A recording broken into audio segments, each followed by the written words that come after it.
Hello there. So the aims of this short screencast is just to provide you with a verbal description of the extended practicum model. Recall there's two aspects to the alternative practicum, if you will. One is the extended practicum, which takes place in the fall, and the alternative practicum, which is a self-directed or self-selected placement that occurs in the regular winter practicum block. This screencast focused explicitly just on the extended practicum. Last year was the first iteration. The drivers, I think, were people really appreciated the opportunity to have an opportunity to see the first week of school, get to familiarize themselves with the school culture, the students, the overall curriculum design process. And then when it came to the practicum block, they were really well poised to leap in and begin teaching nearly the full load right from the get-go, which gave them a real experience, I suppose, more akin to what they might anticipate as a teacher over a period of time. Some other things I think that people really appreciated were, I guess, just through developing the student relationships and the staff relationships with people in the department and their AT, was really just they gave them a little bit more time to test things out, try things, fail, explore, adapt, and not feel like they were just parachuting in and getting booted out within the short practicum period. I think many of you probably recall at the end of the month of your placements last year and your first year that you were just kind of getting into the swing of things and you're already heading out the door, where this model, I think, offers people the opportunity to get an more extended period, just hence the extended practicum name. The liabilities or challenges is that I think most people also felt that they didn't get quite the same kind of experience in the day-to-day classroom teaching when you come in once a week or twice a week, that it's difficult to anticipate 1 week in advance exactly what the topic will be. So some people, particularly in the social sciences or English, found that they were maybe not, leading the lesson the same way that they might during the practicum in the September-October period. People in the maths and sciences to some degree were better able to anticipate because perhaps the curriculum is more scheduled or sequenced in what must be covered, and so they were able to come in and teach. Overall, though, most people were fine with not that sense of pressure. They were sort of there more in almost like an ed assistant role, or taking up small parts of the lesson, working with students one-on-one or in small groups, designing small curricular pieces, not being thrust into the demand of designing everything. There were 2 of the 17 candidates, though, who had some regrets over that. So what they did is they opted for their winter practicum being a more regular practicum block just to extend. So it's a bit of an overview of the pros and cons. What you're looking at right here on the screen in front of you is the document that was sent last year to associate teachers when I was reaching out to try to find placements. There are 2 particular features of the model, as you can see. One is the extended practicum. So there's a 40-day practicum period that's spread across September through to January. And a key piece of this extended practicum is that you can anticipate that you identify the dates that work for you and your associate teacher. How you do that is if we just jump to, you're provided with a calendar. It's not the prettiest document, but I'll be basically issuing a very similar one where you see here within the first week or so that the first month or so I should say, is you establish a schedule with your associate teacher. You can anticipate in your second year that your course schedule, it looks slightly less than it did in your first year because you have an evening course that spans all fall term. So you will have your teaching curriculum classes, as you did this past year, on Monday and Wednesday, or Monday or Wednesday, depending upon the curriculum class. And then you'll have an evening class, depending upon the elective that you choose. And then you'll have your research course. And then you'll have one other course as well. But anyway, many people this past year found that they had 1, if not 2 days a week. And what they did is the MT candidate consults with the AT, and you select the 20 days across the September, October, and even into December period. Many people were able to go in the entirety of that first full week. the 5th through the 8th, and then many just took, 1 day a week so that they accumulated somewhere around 15 days prior to the November block, the regular practicum block. You'll be there just as you are in the past. And then you round out the 20 days into December, and a few people went into January. Some were fine with going into January because they felt that they were able to be part of the midterm and or final exam preparation, and so they're there for the entirety of the fall practicum. Other key pieces around this, so you meet with your AT, you in late August, early September, you fill this out, you submit it to me, and then the other piece is you'll notice that you submit a copy of the timeline to me by the end of September, and then you just maintain a record. And at the very end, you and the associate teacher, so in the initial assessment at the end of September, you both sign off, and the end of the month, the end of the practicum, you sign off again and you submit it to me.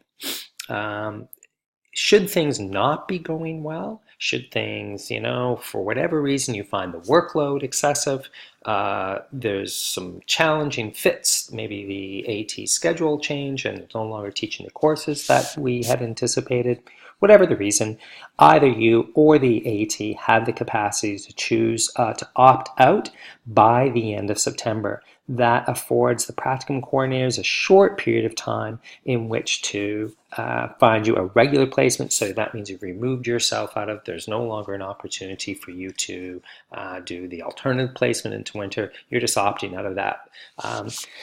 So I think, there is that fail-safe. No one of the 17 opted for that fail-safe. 2 people last year did, though. In the lead up to September, there were initially 19 people who opted into the alternative practicum model. And of the 19, 2 said, as they drew close to September, they began to rethink workload and they opted out of it, which I think was a good decision for them. I would say that if you're opting into this, that you're a pretty steadfast commitment within reason. Okay, so let's just go back to that other document there for a second to give you a bit of an overview. So as I said, there's 2 pieces. There's the extended practicum. You do the 40 days. Last year, I had also suggested that people devise a project across their practicum placement where the AT is asked to identify possible small-scale inquiry initiatives. The idea being that every teacher should be in a year having some learning goals, some departmental goals that connect with the school, and that the teacher candidates would then co-develop the actual project. For some students, this worked out wonderfully, or some teacher candidates and ATs, this worked out wonderfully. Some really imaginative and meaningful kinds of work was done. One example I'll share with you that's really good illustration is that the AT had the responsibility of introducing and infusing Indigenous education across the whole school. And so the teacher candidate worked with the departments, met with people, and said, okay, what are the units, what are the courses that you'd like some support, and worked with the AT to identify, and actually the board Indigenous Ed office to identify appropriate resources, and developed a whole PLC, a professional learning community model, and it was a great.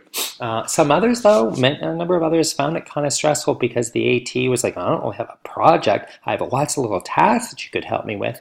And so this coming year, I'm going to be amending this language to include inquiry project or ongoing departmental supports.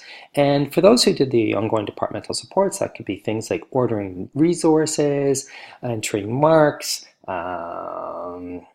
helping out with just different assessment, either design, maybe displays in the library, the hallway, organizing field trips, any number of things that are still really meaningful opportunities to learn about different domains of being a teacher are possible and are helpful to the host. So the idea behind the second part is that not only are you there to observe in classrooms and to help out and teach in classrooms across that 40-day period, but you're also taking on some other dimensions of a classroom teacher. So it's a bit more of a relational service learning kind of approach to it, and not simply that they're handing over their classroom to you. So that's that piece. The timelines, as I suggest, are as follows here. Again, you co-determine the specific days with the associate teacher. That proved to be not a challenge at all. I think what I will be doing this year, I know what I'll be doing this year, is I'll be providing more specificity as to what this might look like in terms of what, much in the same way that you get a week by week description for your practicum blocks of the expectations. I'll providing a week by week or a month by month kind of description of the kinds of things you could be doing during these periods of time, just to give us a guideline. The trick is not to set up rules. So I want to maintain this flexibility to co-determine what works for you and your associate teacher, but to provide a little bit of specificity as a guideline, so neither of you are left wondering, oh, am I doing what OAZ wants me to do? There's references there, the opt-out piece, the eligibility criteria, and this is where you are really self-selecting. In some cases, I suppose I would be very candid and direct to you. I think there's some people who maybe found the first year a bit overwhelming and challenged to balance all the demands.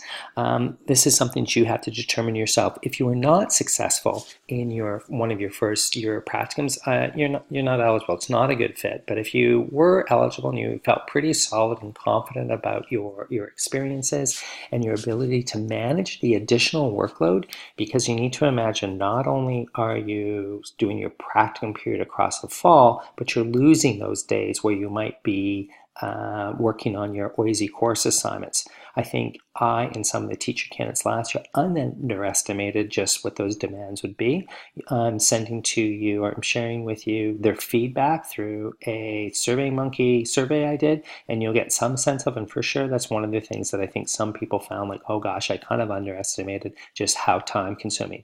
For those people in particular who found it kind of a little bit over the top, they were in many cases working anywhere up to 20 or more hours a week on top of their OAZ courses, on top of their practicum placement. So you have to judiciously determine what is really manageable for you. As it says, you must be in good academic standing. That means you need to have completed and passed all your course requirements. And this is the other piece. Every effort will be made to locate a suitable placement within ATU department committed to the extended practicum model. This last year, I really worked hard. I did not expect that there were going to be 19 people who were going to opt in. I thought there was maybe 6 or 7. And it was a little constrained to find, in every case, the ideal match. And we went for it. And I would say in one case, it wasn't an ideal match. The person was near retirement and they just weren't that interested. But they said, sure, I'll do it.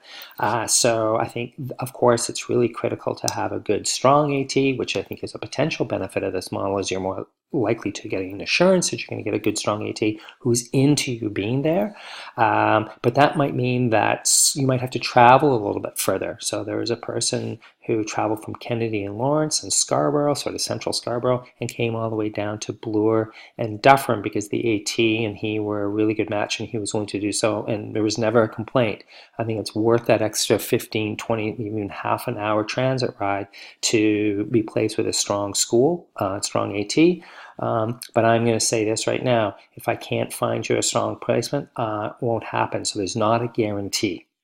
You will know by late June, at the latest early July, if a placement's been made, so that you could contact the associate teacher over the summer and that you could arrange for observation and participation in school right from the first week of school opening.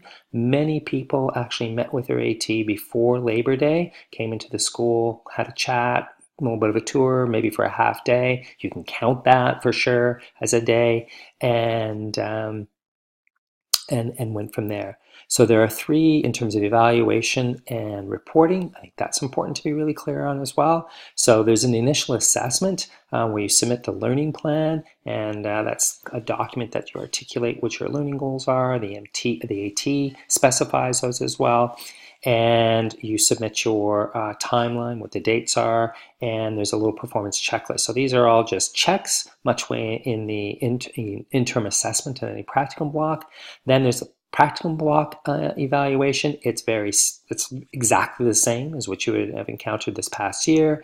And then there's a final report, which is a combination of a checklist and a short descriptive feedback. And that was a fairly low, that was another kind of simple thing. The honoraria this is more because this is a document for the ATs. They just get the same amount as they would as if they had you for 2 terms. In terms of faculty supervision, faculty advisor, myself, Angela, or last year it was another person who taught, Philip Marsh, who was the vice principal, came to the school in late September, early October, and this was sort of more of just a check-in, just to make sure everything was clear, communication lines were open, and then in the second practicum visit came with a regular FA, a regular faculty advisor, much as you experienced who was supposed to be a curriculum specialist during your practicum block. In this document, which has already been made available to you, I think it's, these are the kinds of sample inquiry into practice project. Again, I'll be amending this to say that these are options, or you could just do tasks to support the teacher. The idea is, again, that you're there, you learn by doing, you can be helpful to them by taking on any number of small projects or activities that supplement their time or frees up their time. So FAQs, I think, are pretty straightforward. What happens if it's terminated early? Explained there. How will attendance be monitored and communicated? Again, so you just use that sheet that I showed you. You circle the anticipated days, and then at the end, when you submit it, at the end of the practicum block, you submit it again with just the AT signing off to assure that you have the 40 entire days. This is the part that I'll be expanding upon. What does a typical day look like? I'll be expanding that to week by week, month by month. And there we go. So I think that that's a pretty good overview of the extended. I believe, again, there are many advantages. You'll see in the report feedback on the survey from the teacher candidates that they were very favorable on it. The two things to think about is workload for yourself. Can you manage that, the intensity? And B, are you okay with, across that September-October period, not being necessarily on a weekly basis leading the class, leading in the same way as you will during your practicum block? Again, the vast majority were quite fine with that and saw tremendous advantages to their learning from having a bit more of a support role, getting to know the students. Many got involved in designing whole units or large tasks that they could actually execute during their practicum period in a way that's very hard to do now. But there were 2 who had those reservations. So I just want you to be conscious of making those choices. Okay, so I'm done with this screencast, and I will now provide you with a bit of an overview for the alternate practicum, which is the winter practicum. Thanks.